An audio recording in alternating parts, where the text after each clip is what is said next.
US की president Donald Trump White House ता पांगथोकिबा चाही की ओइबा थरम White House correspondent association dinner की थरम थोकिबा यामना लेबक थीबा नोंमै कापगी थौदोक अदुना ईरान गा सोकनरिबा लान असिदा करिगुम मखल अमतगी चैथिंग पीबा ngamloi haina ट्रम्पना फोंदोकरे व्हाइट हाउस ता चाही की ओइना पांगथोकपा व्हाइट हाउस करेस्पोंडेंट एसोसिएशन की डिनर प्रोग्राम पांगथोकलिङै चरकता मियोय अमना नोंमै कापसिलक्तुना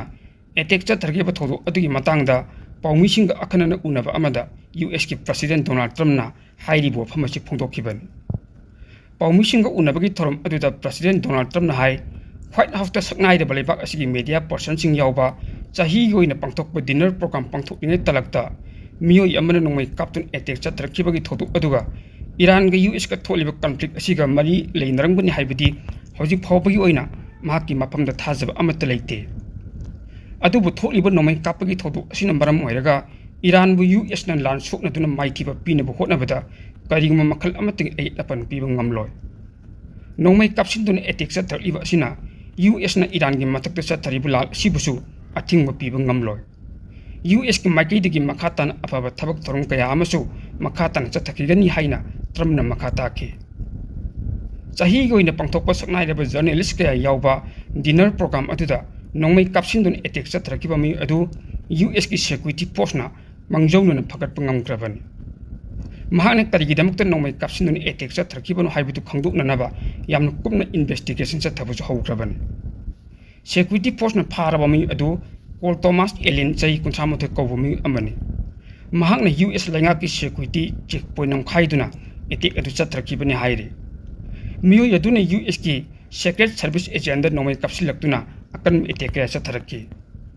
अदुबु बुलेट प्रूफ की मतेंगना सीक्रेट सिक्योरिटी एजेंसिंग अदु करिसु असोकपन यावखिते हाइना महकना मखाताखि निंगसिंगबा याबदि हौकिबा चाही असिगी फेब्रुवारी तांग 19 दगी हौदुना US अमदि ईरान की मरक्ता अकनबा लान था अमरम चुकना चथरबा मतुंगदा US की प्रेसिडेंट डोनाल्ड ट्रम्पना नुमित 13 की ओइबा सीजफायर चथनरगनी हाइना मंगजौनना लौथोखरबा मतुंगदा मखाताना अमुक मतम लिप्तबा सीजफायर चथनरगनी हाइनासु हौजिक फावबगी ओइना नकल अनिगी मरक्ता हकथिंगनन लान चथबा लेपलबसु स्टेट ऑफ हॉर्मुज अमदि ईरान की न्यूक्लियर प्लान की मतंगदा US अमदि ईरान की मरक्ता नोंमगी मुकनबगी चांगदि हेंगलकली US अमदि ईरान की मरक्ता थोलिबा कॉन्फ्लिक्ट असिना मरम ओइरगा मलेम इकोनॉमीदा याम चाउन चैथिंगसु पीरी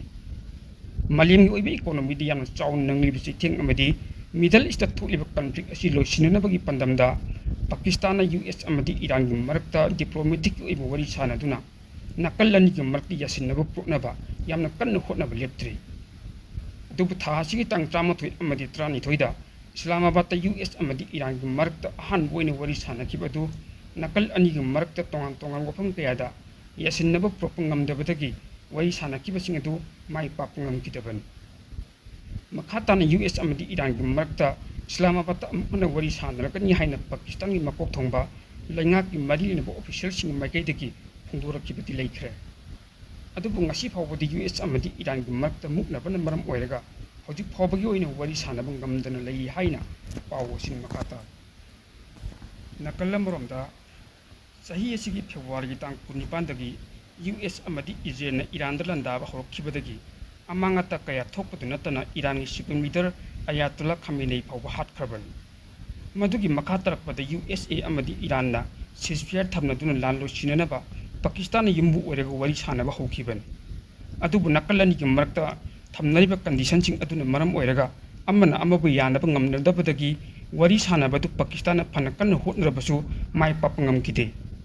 अदुबु हौजि हौजि हाकथिंगनना वरी सानद्रबसु इनडायरेक्ट ओइना वरी सानबगी थबक मखा चथदुना लाल असि लोइसिननबा यामना कन्न होटनरि मखोइना हंजिन हंजिन थ्रेट कया अमा पीरबसु ईरान स्टेट ऑफ हॉर्मुज द लेरिबा मखोइ कंट्रोल अदु हंदोखिदे अदुबु सीजफायर की वफम लाकु मतमदा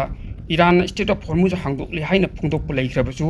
मदुगी मंगोइनना USA ना स्टेट अदुगी परिंगदा ईरान की हिथांगफमसिंग अदुदा चंगथोक चंगजिन अमते यारोय हाइदुना अथिंगबा थंबदा नतना ईरान की ऑयल टैंकर अमा फाजिनखिबना मरम ओइदुना स्टेट ऑफ हॉर्मुज की फिबम मदु हानगी मोंगदा हंजिनखि डोनाल्ड ट्रम्पना फोंदोरकपदा महाकि माइकैदगी ईरानदा मखोइगी ओइबा चंगसिलिबा खोंथांगसिंग असिदा अहोंग अमत लैरोय लान असि मखोइना ngamgani amadi ngamlabagumबनि हाइनसु ट्रम्पना मखा ताखि Persian Gulf ki thawsing puthokpham oiriba Strait of Hormuz da hana chathok chasin toramba commercial jahasing adugi company sing amadi makhoi bu insure tawriba company sing da USA na hoji phawbada thajaba amata piba ngamdri haina Foreign Policy Research Institute ki National Security Program gi scholar ama oiriba Emma Salina phongdokki Iran gi wafam adugi matang da Donald Trump na phongdoktrigai gi mangoina ngarang lebak adugi Joint Military Command na karigamba USA gi Navy na hoji oiriba thamliba blockade adu lokthoktrabadi makha tabe hen ma pangal leiba pokhum pirakani haina Iran lengang salaiba IRNA News Agency ki maikei digi phongdokli USA bu makhoina mafam madu piracy amadi suknam sasangi tong chathari haina su akan mongmon maral siki hiram masigi matangda Ipak TV News na kumna thijalubada phanglakpa yamna thajaningai oiba pawmana lan lepan nabagi matangda Iran na anobu wafam kaya United States ta pukhlakre Pakistan ki khutangda pukhlakpa anobu wafam sing aduda Strait of Hormuz hangdokpa US na Iran gi jahasingna thamliba athing blothokpa gi wafam yaure nakalani gi markta makhatana wari sanaba ngamdana leiringi cherakta Iran na anobu wafam adu pukhlakibani hairi Islamabad ta nirak subu oina nakal animaki oiba wari sananaba thorong torombudagi aroiba pungphamda US President Donald Trump na US ki envoy Steve Witkoff amadi Jared Kushner Pakistan na chattana khangankibani Iran gi uranium investment program lepkadabani haiba US ki demand ga mari leinana nakalani ki marakta wari sanabagi wafam adu yanaba ngamkidabani adumoinamak Iran gi maikei digi hojik soknari bilalasi losin hannabagi matangda maru oiba wafam ahum yawba proposal ama pukhalakki haiba proposal sing adugi manungda Strait of Hormuz hangdokpa Iran gi jahasingna thamliba athing lawthokpa amadi nuclear program gi maramda wari sanaba matang khar yethokpa yauri haina pawsin makhatari Washington DC hotel la pangthokiba White House correspondent gi chaklinda New Yamana nomai kapthorkiba thong adubu Prime Minister Narendra Modi na akan mongdi yaningda phongthokiba loinana thawdok adu US President Donald Trump First Lady Melania Trump amadi Vice President J.D. Vance sokhodre tabada nungayo po ihairi Prime Minister Narendra Modi na malem asida violence ki mafam leiti hairiduna matam punamakta dialogue amadi diplomacy kuthangda kudingmaki solution problem hotna bhaibasina achumma khongthang ni su hairi correspondence ki chaklena thokiba thodo adu maikei kayadagi yaningda phongdokna labasu political commentator kharnadi Donald Trump na miyama mangda sanaba drama ni haina phongdokpasu yauribani Middle East Iran yamna kallingai talak asida China amadi Iran gi markta lalong gi oiba mongda kusamnari hairabasu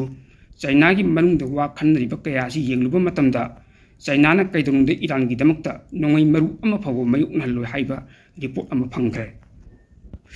US amadi Iran gi markta ahan bagi lanthor matamda China na Iran amadi observer singda China amadi Iran gi mari asida military gi oiba mateng pangbugi yaudi haina khangan ki haina modern diplomacy ki report amana hairi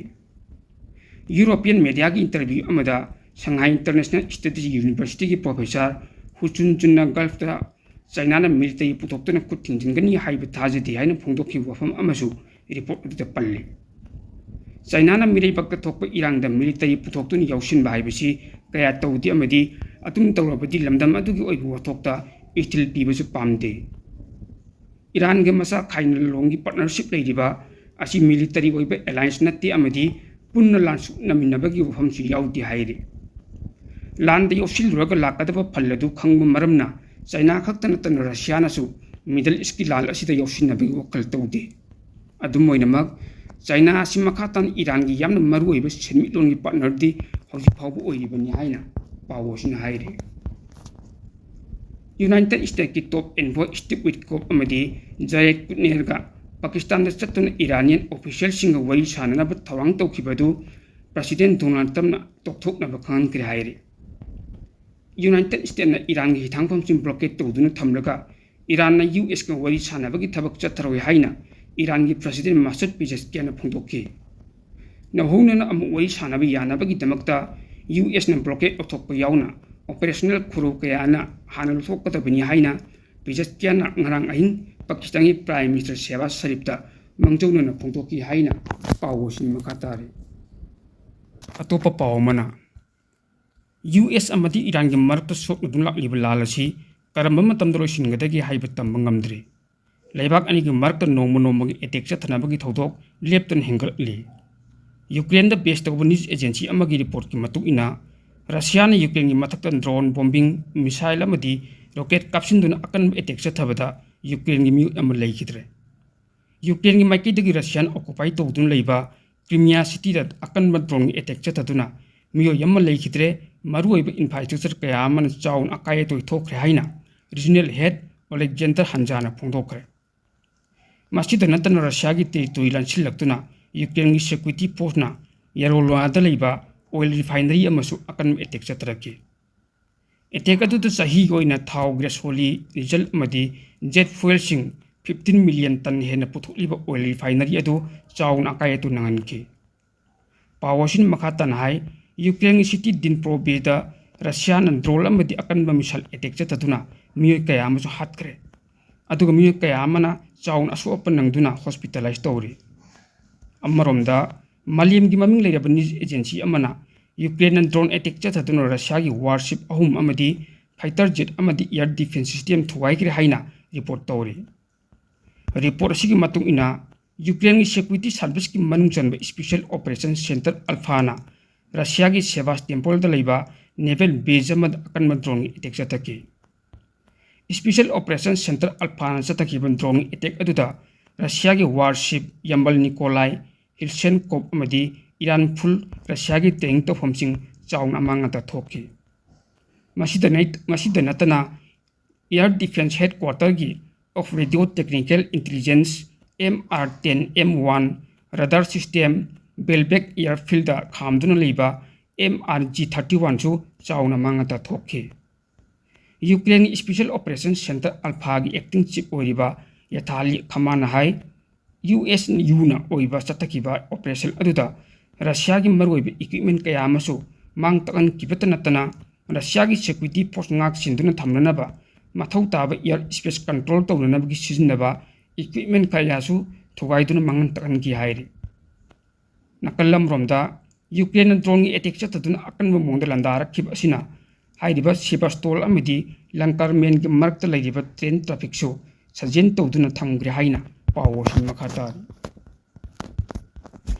Israel ki Prime Minister Benjamin Netanyahu mahaki lanmi singda Lebanon da leibi Hezbollah militant singna leiriba tongan mafam singda akan drone attack chathanaba yatang pikre Israel amadi Lebanon ki markta US na watim naduna ceasefire seol ahum sangdokraba matung nini subada Israel gi lusing basina Hezbollah gi matakta akan mongda lan chathanaba lanmi singna pautak pikhiban Prime Minister Benjamin Netanyahu gi pautak phanglaba lanmi singna khwaidagi nauna kha thangba Lebanon da ngarang chatakiba akan bulala amada miyo taru hatke laibak ani gi marakta ceasefire thamnaba gi yanab leikhrabasu ngamkhai lana khutthoknaba gi thabak chungdi makha tana leptri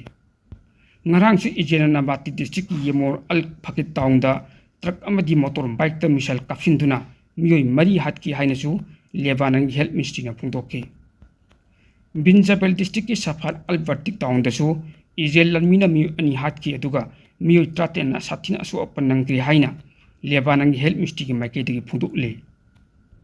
Israel lanmina micham chingdana tan Lebanon gi journalist kaya amasu hatki badu International Press Advocacy Group na akan mo mong yaning daba phungdokki hainasu pawashin makata